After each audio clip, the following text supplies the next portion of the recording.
नवंबर 2023 में कैसे मां लक्ष्मी की कृपा आप पर बरसेगी और कैसे भाग्योन्नति का सहारा लेकर के हम अपने जीवन के कैरियर पथ पर अग्रसित हो पाएंगे, इसी बात को जानने और समझने के लिए हम चलते हैं नवंबर 2023 में होने वाले उन विशेष घटनाओं को जो ग्रहों के द्वारा हमें प्रदर्शित किया जाता है।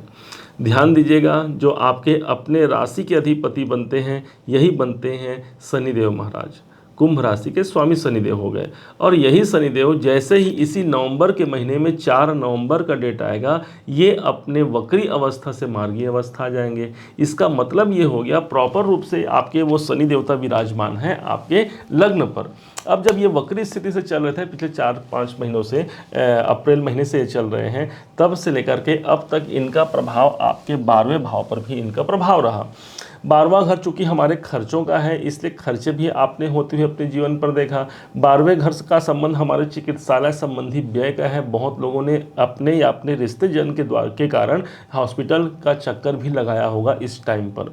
कारण यह था कि शनिदेव वक्री स्थिति पर आकर के आपके 12वें भाव को प्रतिफल दे रहे थे। ये हानि का भी होता है, हमारे इन्वेस्टमेंट का भी होता है। बहुतों ने पिछले 4-5 महीने से कोई इन्वेस्टमेंट भी किया होगा। 4 नवंबर से शनिदेव जब वक्री से मार्गीय अवस्था में आते हैं, मतलब अपने एक्चुअल पोजीशन पे आकर के आगे बढ़ते हैं। इस हिसाब से सबसे ज़्यादा जो एडवांटेज देखने को मिलेंगे वो आपकी अपनी राशि कुंभ राशि होगी। कारण ये होगा कि भाई आपके राशि के स्वामी ही शनिदेव बनते हैं और शनिदेव इसी भाव पर मार्गी हो जाएंगे। कुल मिलाकर के एक व्यक्तित्व पर निखार आएगा।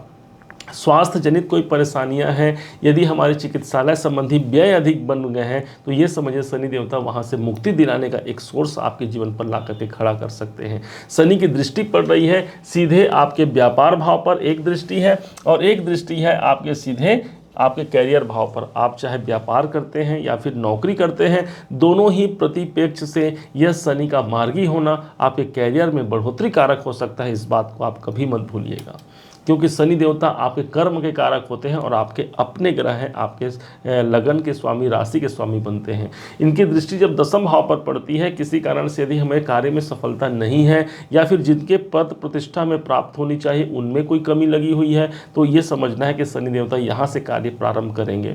4 नवंबर से लेकर के इनकी स्थिति ऑलरेडी काफ़ी लंबे समय तक आपके रहेंगे आपके लग्न पर, लगभग मई 2025 तक रहेंगे।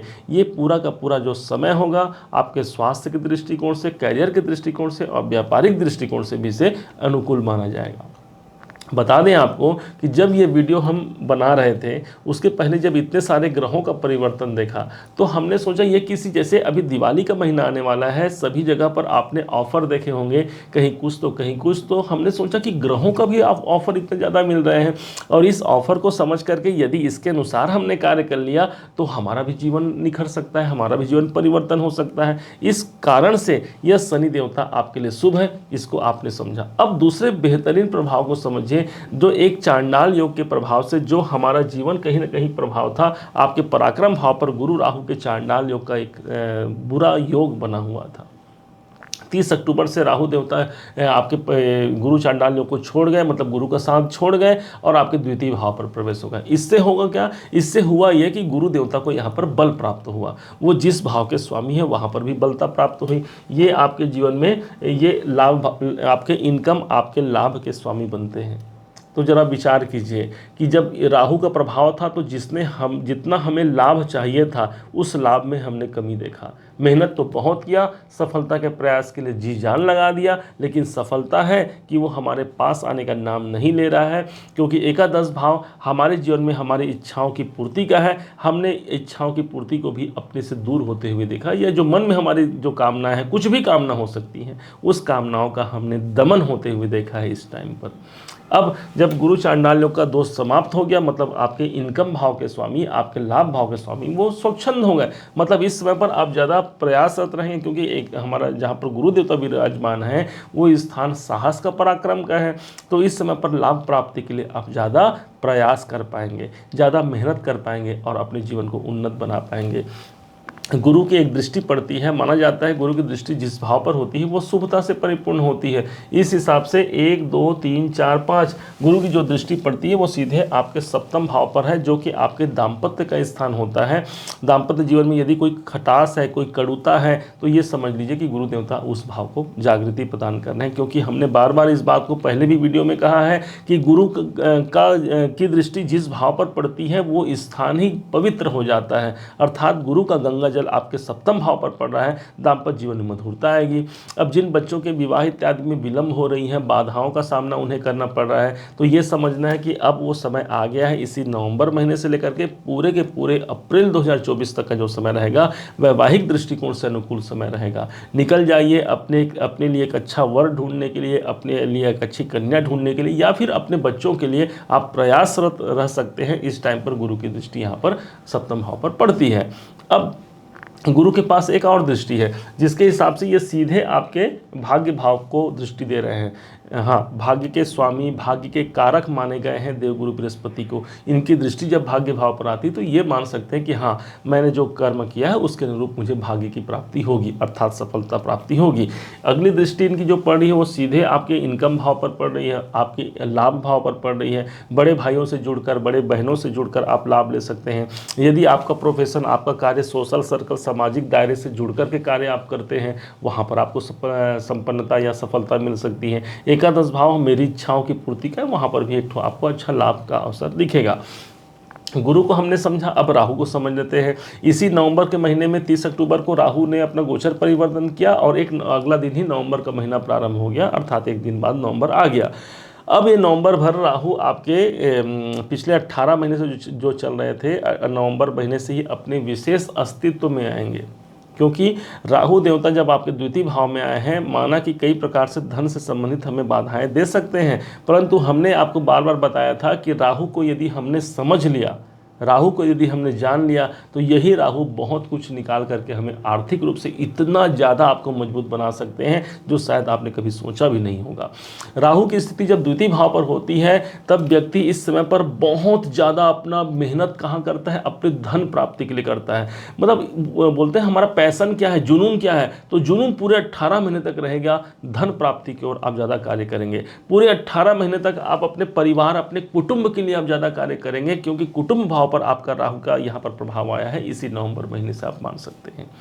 यही स्थान आपकी वाणी का है, तो वाणी स्थान पर राहु का आ जाना, तो हो सकता है कि इस समय पर आपका जो जिससे आपको डील करना है, जिससे आपको बातें करनी है, वहाँ पर आपका एक ओज आ जाए।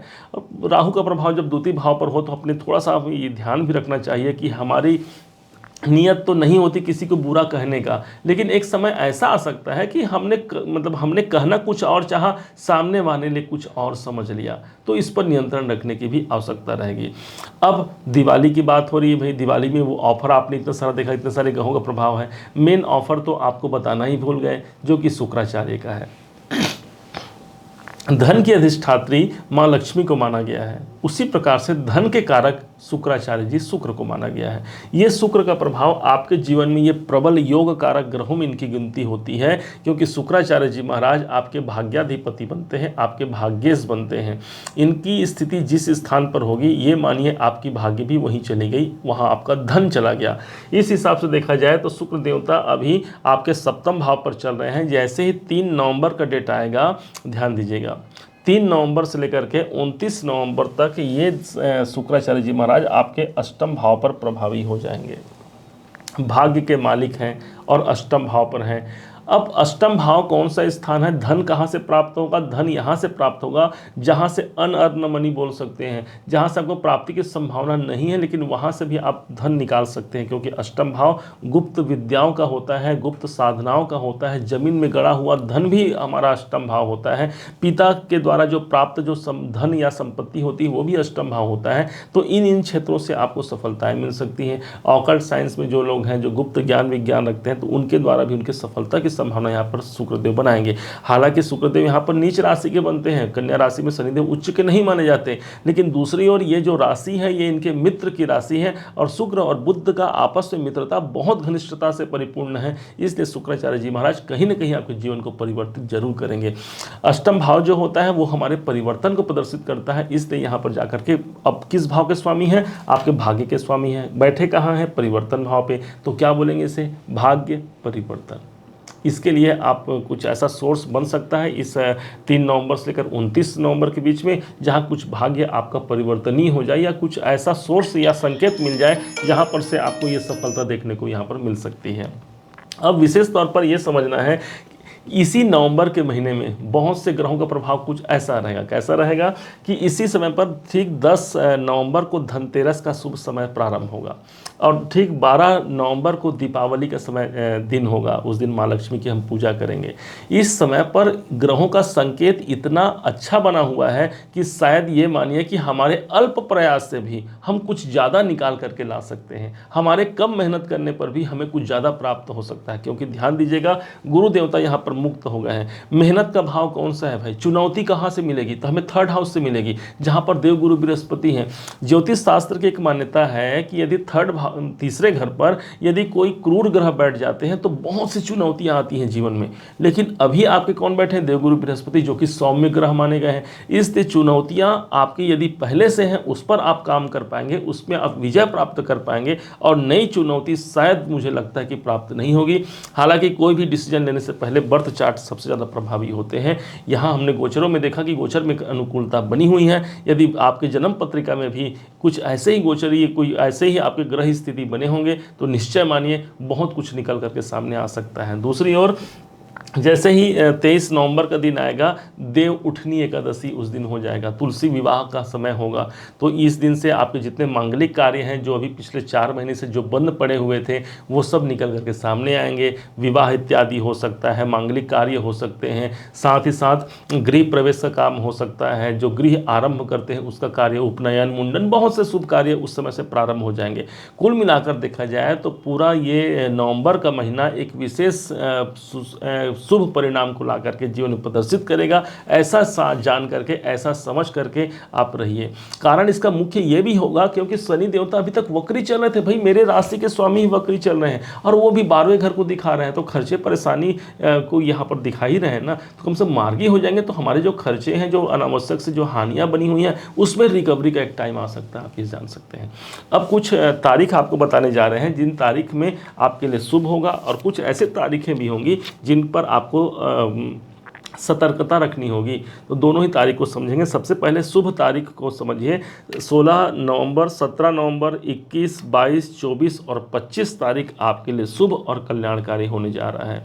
साथ ही साथ जहां पर आपको सतर्क रहने की आवश्यकता है, 1 नवंबर, 9 नवंबर, 18 नवंबर, 19, 26, 27 और 28 नवंबर को आपको सतर्क रहने की आवश्यकता है। यदि किसी कारण से हमें उस दिन कोई कार्य टालते बने तो टाल देंगे, यदि करना भी होगा, आवश्यक कार्य है, तो ये समझना है कि हमें अपने इष्ट देवता की कृपा लेकर के, अपने गुरु का आशीर्वाद लेकर के हम अपने कार्य पर आगे बढ़ सकते हैं। ध्यान रखिएगा, माता पिता गुरु प्रभु के बानी, बिना ही विचार करहि शुभ जानी। इस बात को समझते हुए इस पूरे दीपावली के जो इस महीने को आप बहुत सार्थकता से परिपूर्ण करें। माँ लक्ष्मी की कृपा आप पर बेहद अनुकूल बनी रहे, इसी मंगल कामना के साथ ये वीडियो हम अब विराम देते हैं। उम्मीद है आप सबने इसे समझा है, आप सबने इसे जाना है। यदि इसे आपने समझा है, जाना है, मेरे समझाने का प्रयास यदि आपको सार्थक लगा हो, मेरे समझाने का तरीका यदि आपको सार्थक लगा हो, तो हर बार की भांति अपना प्यार भरा लाइक और कमेंट करना कभी मत भूलिएगा। और हाँ, यदि अभी तक आपने चैनल को सब्सक्राइब नहीं किया है, सब्सक्राइब भी कीजिएगा। पुनः एक बार फिर आप सभी का दिवस बहुत मंगलमय हो, इन्हीं शुभकामनाओं के साथ। जय श्री राम।